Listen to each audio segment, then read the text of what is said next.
Oi pessoal, tudo bem? Aqui é a Aline, sejam todos muito bem-vindos. Hoje eu quero conversar com vocês sobre um clássico, Hamlet, de Shakespeare. Eu tenho essa edição bem antiguinha, essa aqui a tradução ainda é do Milor Fernandes, mas foi uma leitura bem boa que eu fiz há pouco tempo. Na verdade, eu tinha lido esse livro aqui na adolescência. Eu acho que eu tinha uns 16, 17 anos a primeira vez que eu li. E assim como Romeu e Julieta, que eu também tinha lido há tanto tempo, fazer a releitura é sempre uma grata surpresa. Tem coisas assim que quando a gente é mais jovem, passa batido, sabe? Tu tá interessado só na ação e no que a pessoa tá falando, e tem diversas coisas que aconteceram que na época que eu li, mais nova, eu não, eu não tinha nem bagagem para entender o que estava acontecendo. Então essa releitura foi maravilhosa. E eu resolvi trazer aqui para conversar com vocês um pouquinho. Shakespeare é um ator e autor do século XVI e XVII. Ele nasceu em 1563. Seus pais eram... O pai dele era um comerciante e era bem rico, ele sempre teve boas condições em casa. E ele sempre gostou do teatro e de escrever. E ele estudava bastante também, o que ajudou muito, né, na realização de todas as suas obras.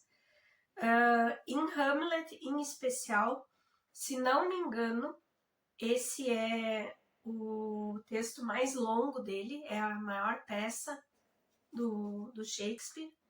E aqui a gente vai ter a história do... São dois Hamlets, né? Hamlet pai e Hamlet filho. Aqui o que acontece é que o filho volta para casa, ele estava estudando na Inglaterra, e ele era um jovem príncipe da Dinamarca, e ele volta para casa para o velório do pai, que o seu pai fora assassinado, fora encontrado morto.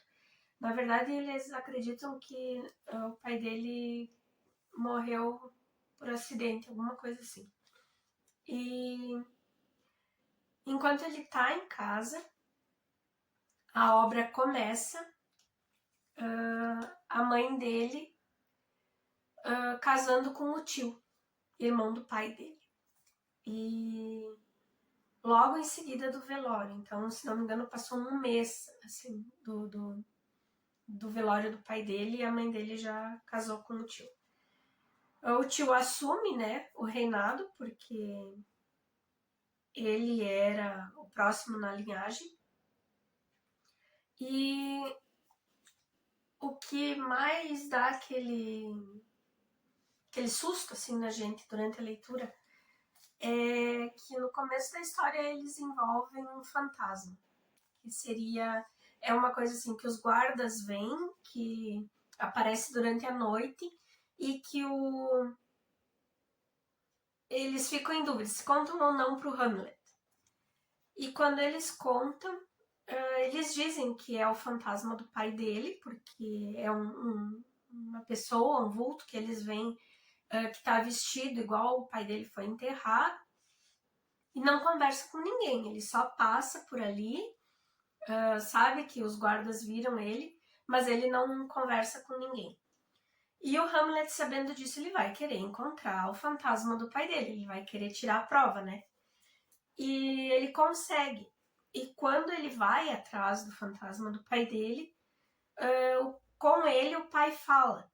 E o pai diz que ele foi assassinado, conta quem o assassinou, que foi o tio, como foi feito, e pede que ele ajude o pai na vingança, porque o pai tá meio que no limbo, assim. Não é essa expressão que eles usam, mas o pai dele tá...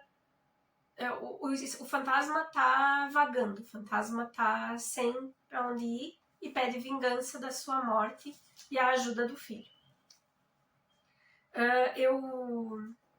Eu li um texto do professor Leandro Carnal, e eu assisti uma mega aula dele esses dias, e onde ele dizia que a gente acha assim que os clássicos sempre são muito distantes, né? E a gente não tem contato, mas a gente tem. Por exemplo, ele fala que Hamlet já teve diversas outras leituras. Inclusive ele cita, que eu achei genial, ele cita que o Rei Leão é uma releitura de Shakespeare, porque o Mufasa seria o Hamlet pai, o Simba seria o Hamlet príncipe e o Scar é o tio que mata o pai, né? E diversas outras coisas também. Ele é mesmo, assim, fez muito sentido para mim, essa fala do professor. E assim como eu falei, quando eu falei de Romeu e Julieta, que a gente sempre teve contato com essa obra, mas a minha geração, eu acho, nessas últimas gerações, assim, eu até não tenho realmente visto muito, mas na minha geração, o Maurício de Souza fez a Mônica e o Cebolinha em Romeu e Julieta.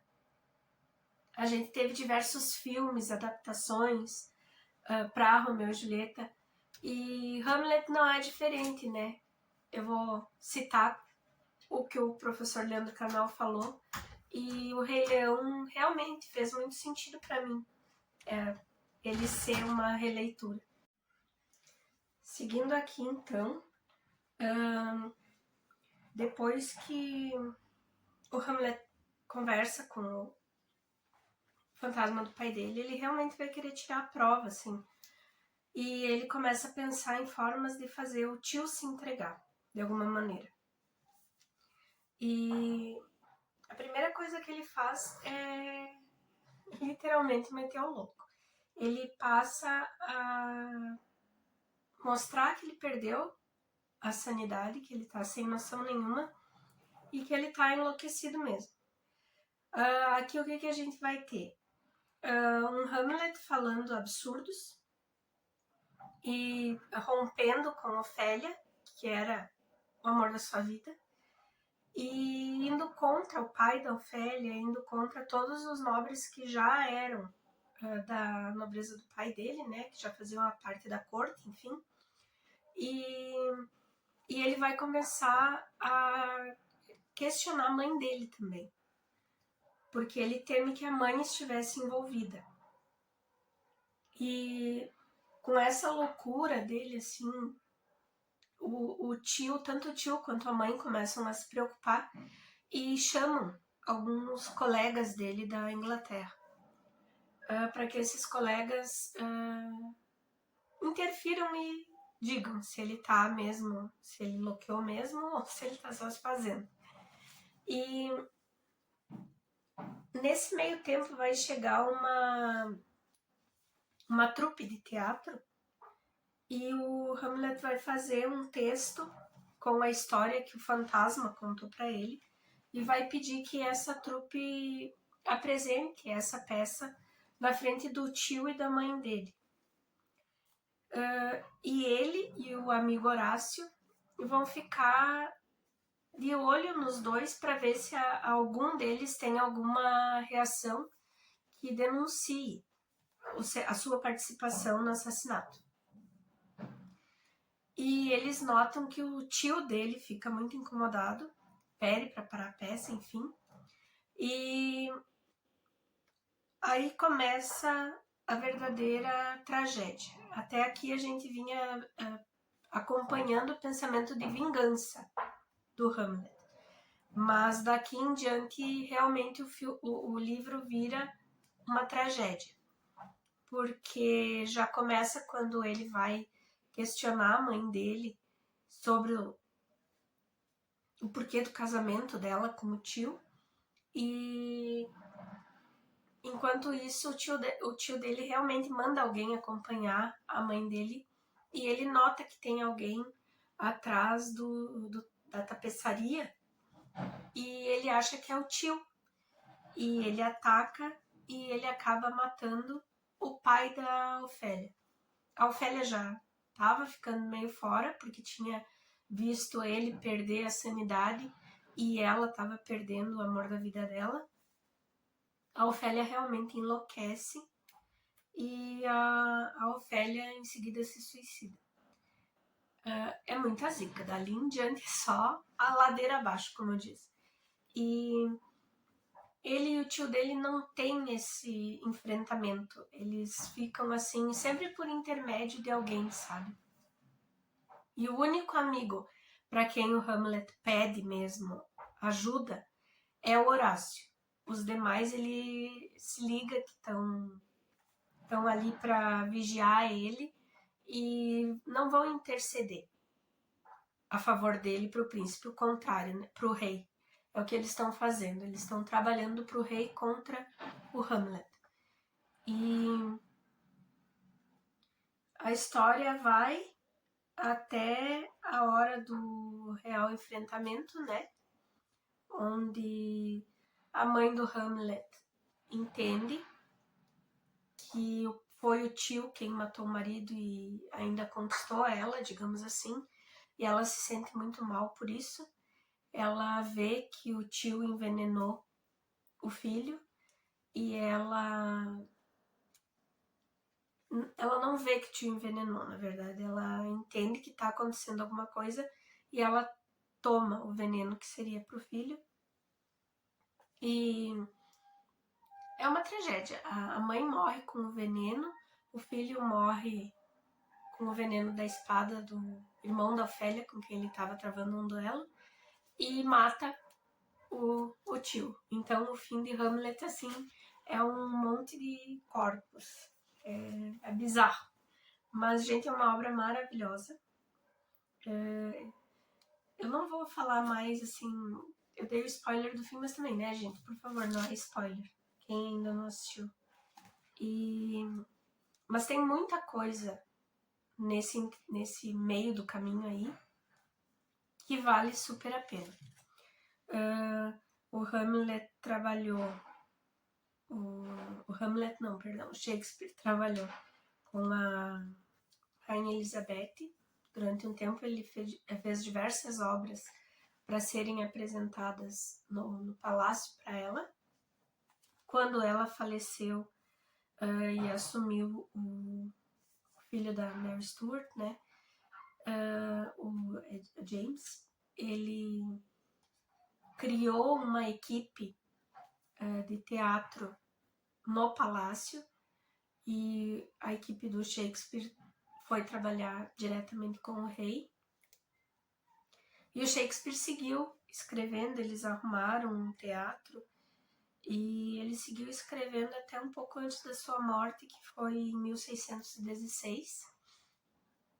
E ele nos deixou diversas obras. Eu vou fazer mais resenhas sobre obras dele, porque são maravilhosas assim. E eu tenho adorado fazer algumas releituras. Tem diversas que eu não li, mas as que eu já tinha lido na adolescência estou relendo. E conforme eu for terminando, eu vou trazendo aqui para vocês. Mas sugiro que leiam. Assim, eu sei que tem uma estranheza quando pega, por ser uma peça, né? Por ser diálogos, assim. Mas é só no começo. Acompanha e a leitura vai. Eu acho até mais fluida a leitura assim. Porque sabe quem tá falando, quem tá respondendo. Eu gosto. E se vocês têm acompanhado aqui, têm gostado do meu canal, eu peço que se inscrevam, deixem um like pra mim aqui no vídeo. Curtam os demais vídeos, tem bastante coisa boa. E eu tô trabalhando para trazer sempre coisas melhores aqui, para fazer o meu melhor. E muito obrigada por terem ficado comigo até aqui. E até a próxima. Tchau, tchau.